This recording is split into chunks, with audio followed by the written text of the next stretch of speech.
Hello mga karelasyon. Ladies, pag-uusapan natin ngayon ang 10 ugali ng babae. Ugali ninyo na unti-unting nagpapabaliw sa lalaki. So, kung interesado ka, manood ka. So, diretso na tayo. Number 1, marunong kang iparamdam na kailangan mo rin ang lalaki. Alam niyo mga ladies, napakarami na sa atin, babae o lalaki, ang napakataas ng entitlement sa katawan na para bang kayang-kaya mong mabuhay ng mag-isa, 'di ba? Napapansin niyo, napakarami ng feminists ngayon na nagsasabi, hindi namin kailangan ang lalaki. Marami ang nagsasabi na mabubuhay kami kahit walang lalaki. Totoo naman na mabubuhay ka ng walang lalaki. Pero ganun ba ang pagkagawa ng tao, ng relasyon? Hindi, di ba? Kaya nga ginawa yan para at the end ay magsasama rin. Kaya kung ikaw yung babae na nagpapakita ng appreciation sa lalaki kahit sa maliliit na bagay, napakalaki ang effect niyan sa lalaki. Isa sa pinakamalalim na pangangailangan ng maraming lalaki ay ang mararamdamang may naiaambag sila sa taong mahal nila. At bilang babae, kapag nakikita mo yon, nagpapasalamat ka, na-appreciate mo siya, yan ay isang gesture na nakakabaliw sa isang lalaki. Number 2, ito yung hindi ka predictable. Ano ba ang ibig sabihin nito? Napakadaling mahulaan kung ano ang mga gagawin o kung ano ang mga sunod na hakbang, 'di ba? Sa mga pananalita mo pa lang, sa mga kilos mo, pwede nang masabi kung ano yung pagkatao mo, kung ano yung nasa isip mo o yung mga pwede mong gawin, okay? Sa usaping relasyon, hindi mo kailangang ipakita lahat ng cards mo, ng alas mo para magustuhan ka ng lalaki. Ito yung literal na meron kang iniiwan na misteryo, na mga bagay na hindi dapat alam agad-agad ng lalaki. At yan ang nagdudulot sa lalaki na mas mag-e-effort na alamin ang mga yan dahil kulang siya sa mga kaalaman tungkol sa iyo. Yun ang nakakabaliw para sa lalaki. Yun ang nagbibigay ng malakas na drive para mag-pursue sa'yo. Gets nyo ba? Number 3, yung marunong kang mang-asar na may lambing. Di ba? Alam nyo, ang mga lalaki, nakyukyutan kami or na-attract kami sa mga gestures or kilos ng babae na yung tipong nagagalit, tipong asar na asar, inis na inis, pero nandoon pa rin yung lambing, di ba? Alam mo ba yung galit pero hindi naman talaga totoong galit na galit. Ang mga ganong gestures nyo ay kakaiba ang dating sa lalaki. At kapag nakikita ng lalaking may gusto sa iyo ang ganiyang mga ginagawa mo, nakakabaliw kaya yan.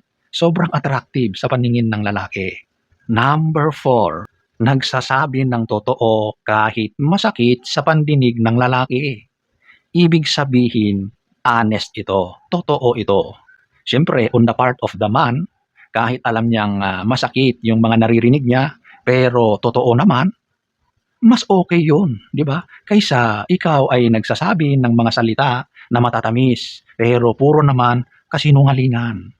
Kapag nakikita ng lalaki na ang isang babae ay truthful, mapagkakatiwalaan, nagsasabi ng totoo, yan yung mga malakas ang dating, matataas ang punto pagdating sa attraction, at yan yung mga nakakabaliw sa paningin ng lalaki.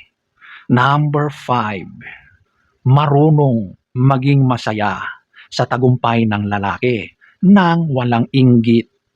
Kahit sa mga magkakarelasyon, hindi maiwasan na mayroong inggitan at normal lang yan.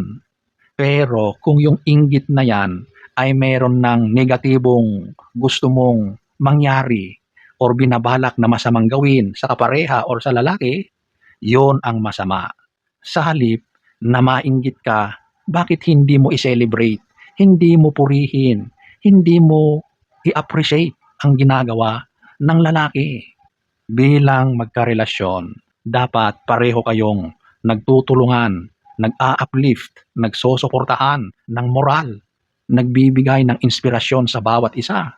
At gano'n dapat ang gawin mo sa partner mong lalaki. Maging masaya ka para sa mga nagagawa niyang tagumpay. Maliit man yan o malaki, ipakita mo na masaya ka. Yung inggit na yan, tanggalin na yan. Kapag ganyan ka, nako, napakaganda mo sa paningin ng lalaki. At yan yung mga ugali na talagang nakakabaliw. Number 6, marunong gumawa ng mga masasayang memories or alaala kahit sa mga ordinaryong araw.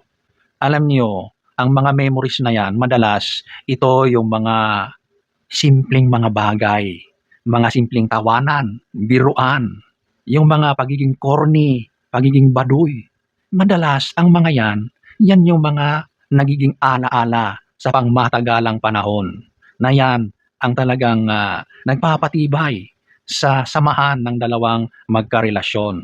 Bilang babae, ayain mo ang partner mo. Go for a vacation, adventure, o mag-date kayong dalawa. Lumabas kayo na kayo lang. O kaya, ipagluto mo yung partner mo, yung paborito niyang ulam, pagkain. Gawin mo, and then kumain kayong dalawa. Ang mga yan, maliliit na bagay yan, pero yan ang tumatatak sa memorya ng tao. Number 7, hindi mo ginagawang sentro ng buhay mo yung lalaki, yung partner mo. Ibig sabihin ay meron ka ring sariling buhay. Alam mo yung mga priorities mo. Meron kang sariling identity. May career ka. Yung pangarap mo, yun ang focus mo. Hindi ka palaasa. Hindi ka lang umaasa sa kung ano yung meron sa partner mo. At kapag ganyan ka, nako, mas mapapamahal ang partner mo sa iyo. Number 8, marunong humingi ng tawad.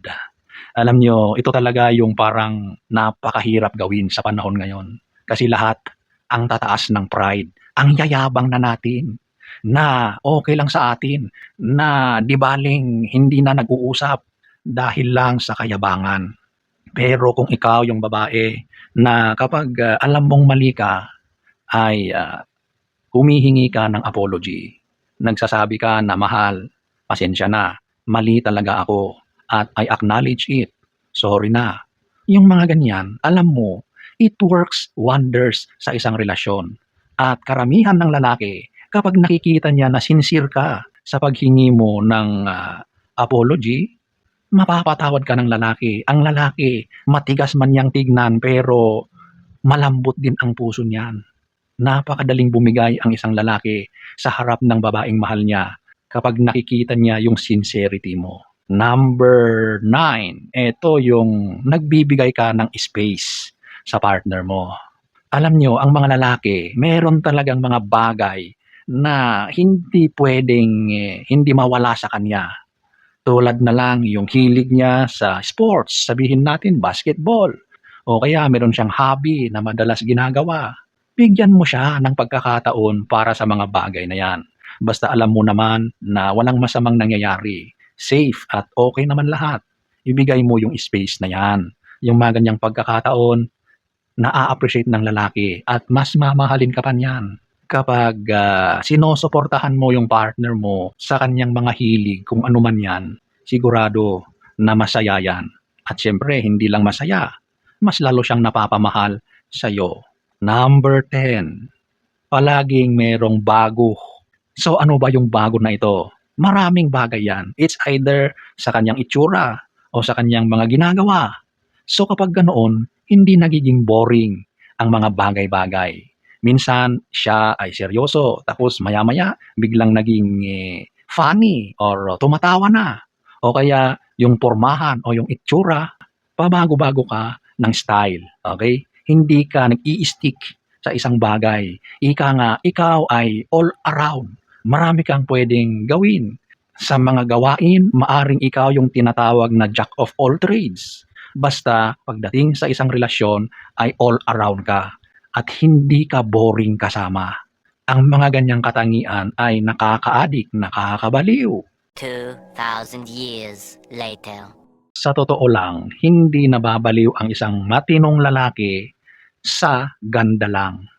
Madalas siyang mahulog dahil sa mga ugaling unti-unting bumubuo ng tiwala, saya, respeto, at malalim na koneksyon.